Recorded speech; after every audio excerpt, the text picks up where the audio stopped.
அண்ணன் சீமான் நிச்சயமா தோற்றாலோ வென்றாலோ அந்த பக்கம்தான் நாங்கள் நிற்போம். அதில் மாற்று கருத்தும் இல்லை.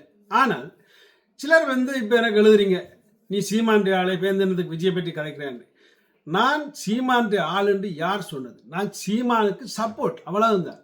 ஏனென்றால் சீமான் எங்களுடைய போராளிகள் என்ற புகைப்படமும் எங்களோட தலைவரையும் அவர் வைத்து அந்த அரசியல் செய்கிறபடியால் அது தமிழ்நாட்டு மக்களுக்கு அதை தெளிவாக கொண்டு செல்றபடியால் அது ஈழத்தமிழர்களுக்கு பிடித்து விட்டது. அதுலேயும் ஒரு சிலர் எதிர்க்கின்றார்கள், ஒரு சிலருக்கு அது பிடிச்சிருக்குது, அவ்வளவுதான். ஸோ அப்படிப்பட்ட நிலையத்தான் நான் இருந்தேன். நான் அந்த விஷயத்தில் மட்டும் அவற்றை பக்கம்தான், அதில் மாற்று கருத்து இல்லை. ஸோ அந்த நிலையில் இப்போ நீங்கள் சிலர் எனக்கு எழுதுறது, அதாவது என்னத்துக்கு விஜயை பற்றி கேட்குறேன். விஜயை பற்றி நான் செய்திகளை மட்டும்தான் இந்த வீடியோவில் சொல்கிறேன். அதாவது நான் விஜய்க்கு சப்போர்ட் என்று இப்போ சொன்னேன், அல்லாட்டி விஜய்க்கு நான் சப்போர்ட் கொடுக்குறேன் இப்போ சொன்னேன் இல்லை. அதை விட நான் சப்போர்ட் கொடுத்து அங்கே என்ன பிரயோசனம்? ஸோ அப்போ அதை நீங்கள் புரிந்து கொள்ளணும். தோல்வி வெற்றின்றது சாதாரணம். நிச்சயமாக இன்றைக்கு விஜய் வென்றிருக்கிறார், இல்லைன்னு இல்லை. அதாவது இதே திமுக வெற்றி பெற்ற போன முறை வெற்றி பெற்ற திமுக இன்றைக்கு தோக்கலை. ஸோ அப்போ அது இயல்பு, தோல்வி வெற்றி. அடுத்த முறை விஜய் வெல்லுவரா தோப்பறான்றது இந்த 5 வருடத்துக்கு பிறகு தெரிய போகிற ஆட்சி. ஸோ அப்போ அதைத்தான் நீங்கள் யோசிக்கணும். ஸோ அதால் இப்போ அண்ணன் சீமான் அவருக்கு வாய்ப்பு கிடைக்காதபடியால் அதை நான் பேச வேண்டியில்லை.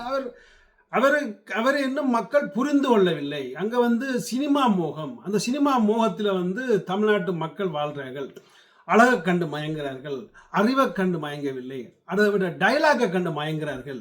ஸோ அதாவது அந்த உண்மையாக கதைக்கிறவனை வச்சு அவங்க மயங்கவில்லை. அவர்கள் பல விஷயங்களை ரசிக்கிறார்கள், பாடல்களை ரசிக்கிறார்கள், ஆடல்களை ரசிக்கிறார்கள். அதை ரசித்துட்டு அதுதான் தமிழ்நாடு, அதுதான் வாழ்க்கைன்னு வச்சு வாக்குகளை செலுத்துகிறார்கள். சினிமாக்காரருக்கு வாக்கு கிடைக்கிறது சிம்பிள். அதாவது நடிகர் விஜய் ஒரு சாதாரணமான மனிதனாக இருந்தால் இன்றைக்கு எங்கே இந்த தேர்தலுக்கே கலந்து கொண்டிருக்க மாட்டார். உங்களுக்கே தெரியும், 30,000க்கு சொல்ல போனால் சூப்பர் ஸ்டார் நடிகர் சூப்பர் ஸ்டார் விட்ட ஒரே ஒரு புள்ள வயது போய் கொஞ்சம் கேண்டுனா அப்புறம் அரசியலுக்கு வந்தது. இதே எப்படி சொல்றது, அண்ணாமலை படமோ இல்லாட்டி அதுக்கு முதல் வந்த படங்கள்லையோ இதோட நான் விடுறேன் தேர்தலுக்கு வாரணும்னு சொல்லி தான் அன்றைக்கு சூப்பர் ஸ்டார் முதலமைச்சர் தான், நடிகர் சூப்பர் ஸ்டார் முதலமைச்சர் தான். ஸோ இது ஒரு பெரிய வெற்றி என்று சொல்லி இது சினிமா மோகம். அதில் நான் முதல்ல நீங்கள் புரிந்து கொள்ள வேணும். ஆனால் மற்றபடி வெற்றிக்கு வாழ்த்துக்கள் நாங்கள் சொல்ல வேண்டிய கடமை, வீடியோ போட வேண்டியது அவ்வளோதான், இதோட சரி. அப்போ அதை நீங்கள் புரிந்து கொள்ளுங்கள். இதற்காக சீமான் மட்டும் ஏதோ நல்ல கீழே போனாலும் இல்லை, விஜய் மட்டும் ஏதோ உச்சத்தை தொட்ட ஆளும் இல்லை. வெறும் ஒரு நாளைக்கு கீழே வரத்தான் வேணும். இந்த ஆளாப்பட்ட எங்கள்ட திமுக அதிமுக எல்லாம் இப்போ என்ன நிலைன்றதை பார்த்து கொண்டு பேர்ந்து புரியுறீங்க. நாளைக்கு விஜய வெளுத்துறதுக்கு ஒருவன் வருவான், அதில் மாற்றுக்கிறது இல்லையா? இதுதான் இந்த அரசியல் நாடகம், அரசியல் மேடை. அதை புரிந்து கதைகள். நான் செய்கிறது வீடியோ. நன்றி, வணக்கம்.